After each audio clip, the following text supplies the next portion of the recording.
Okay, we're going to be using common denominators when we add or subtract fractions. So if you feel like this guy right now, when you look at problems like this, hopefully this video will help clarify some of those questions you might have. Okay, let's put this to the side. If I have 2/5 plus 1/3, I realized right off the bat they do not have the same denominator. They're different denominators. So I need to change them to keep them the same. So between 5 and 3, the common denominator is going to be 15. And what I can do is I say, well, what do I need to multiply by to get to 15? Well, I need to multiply by 3 over 3. Over here, I need to multiply by 5 over 5. Okay, so if I multiply those values together, I'm going to get the following. See, 2 times 3 is 6 15ths. And then I add 1 times 5 is 5 15ths. Now that I have the same denominator, now I can add these two things together and I get 11 15ths, and that's my answer right there. So let's take a look at another example.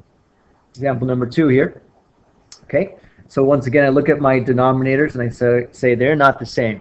So I can find a common denominator. I can say between 7 and 12, the number they both go into, well, 7 is not going to be it. If I double 7, it's 14.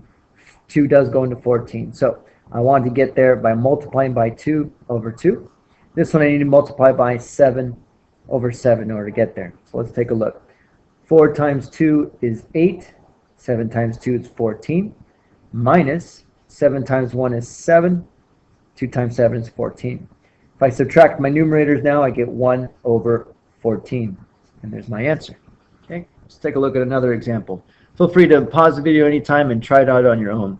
Let's take a look at another one. Okay, so 6 and 8. So if I'm looking at 6 and 8, maybe over to the side, I'm going to write down my 6 and I'll write down my 8.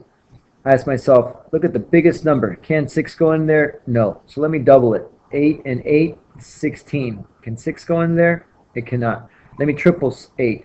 8 times 3 is 24. Aha. Yes, 6 can go in there. It goes 6, 12, 18, 24. All right, so now I know what I need to multiply by.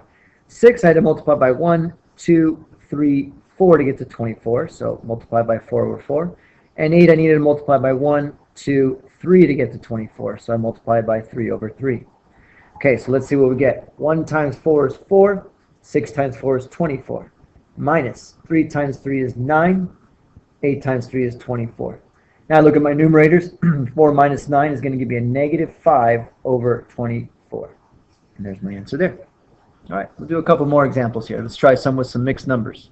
Okay, so with mixed numbers, it's good ideas for my last example to first change it to an improper fraction. So I do that by taking 3 and multiply by 7, and then I add the 1. So 3 times 7 is 21. This is going to be 22 over 7. Over here, I'm going to do the same thing. 6 times 4 plus 1. 6 times 4 is 24, plus 1 is going to be 25. Now I look at the denominators, 4 and 7. Those are not the same. So what I can do is I'm going to start with my largest, and I double it. Say, okay, 4 can't go into 7, so let me double 7. That's 14. Can't go into 14, so let me triple it. 21. All right, well, you can tell I'm doing this during lunchtime. So one more. 7 times 4 is 28, and sure enough, 4 will go into 28. It goes 4, 8, 12, 16, 20, 24, and 28. So my 7 is going to need to be multiplied by 1, 2, 3, 4. So 4 over 4. The 4 is going to be multiplied by 1, 2, 3, 4, 5, 6, 7 over 7. Okay, so my new values, that's going to be 88 over 28 minus 7 times 25. So that's, let's see, 175 over 28. You can then subtract that and figure out your value. 175, 5 minus 88. If I borrow 6, 1, that's 2, 7, 16, 87. So my answer, negative 87 over 28, which then you could make to a mixed number. And hopefully you went from this guy to this guy. All right, that's it.